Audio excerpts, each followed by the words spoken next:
விசுவாச அறிக்கை ரொம்ப முக்கியமான ஒன்றாக இருக்கிறது. அதை நம்ம தொடர்ந்து கவனிக்கலாம். இந்த விசுவாச அறிக்கைன்னா என்ன? வாய்மொழியாய் நாம் பேச வேண்டிய வார்த்தைகள், சில வார்த்தைகளை நம்ம பேச வேண்டும். ஏனென்றால் மரணமும் ஜீவனும் நாவின் அதிகாரத்தில் இருக்குது. வாயின் வார்த்தை ரொம்ப முக்கியம்.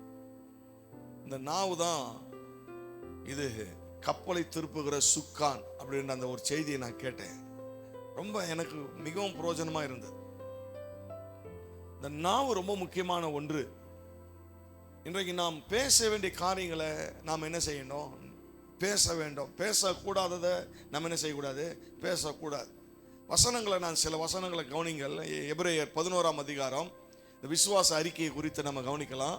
11ஆம் அதிகாரம் 33 வாசிக்கிற பொழுது, விசுவாசத்தினாலே அவர்கள் ராஜ்யங்களை ஜெயித்தார்கள், நீதியை நடப்பித்தார்கள், வாக்குத்தத்தங்களை பெற்றார்கள், சிங்கங்களின் வாய்களை அடைத்தார்கள். அங்கே சொல்லப்பட்டிருக்கு, விசுவாசத்தினாலே அவர்கள் ராஜ்யங்களை ஜெயித்தார்கள், நீதியை நடப்பித்தார்கள்.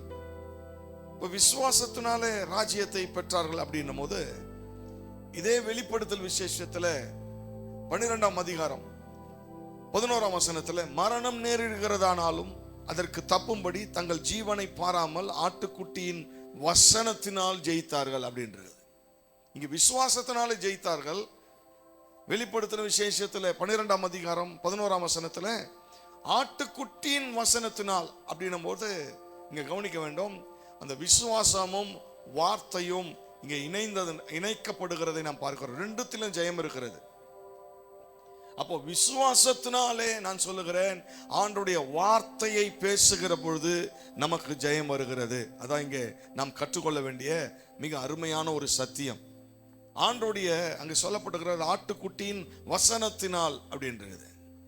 வசனத்தினால் எப்படி ஜெயிக்க முடியும்? வசனத்தை அவர்கள்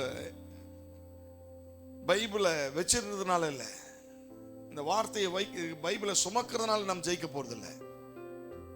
இந்த வார்த்தைகளை எடுத்து வாயில் பேசுகிற போது நாம் அதில் ஜெயம் பெற முடியும். அதான் நம்ம கற்றுக்கொள்ள வேண்டும். ஆட்டுக்குட்டியின் வசனத்தினால் ஜெயித்தார்கள் என்றால் ஆண்டவருடைய வார்த்தையை பேசி அவர்கள் ஜெயித்தார்கள்.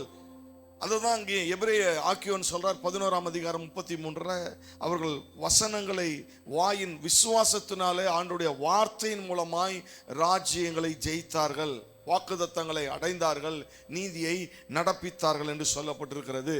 அன்பானவர்களே, இன்றைக்கு நாம் கவனிக்க வேண்டும்.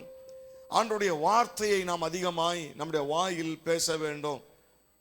இருதயத்தின் நிறைவு வாய் பேசும்.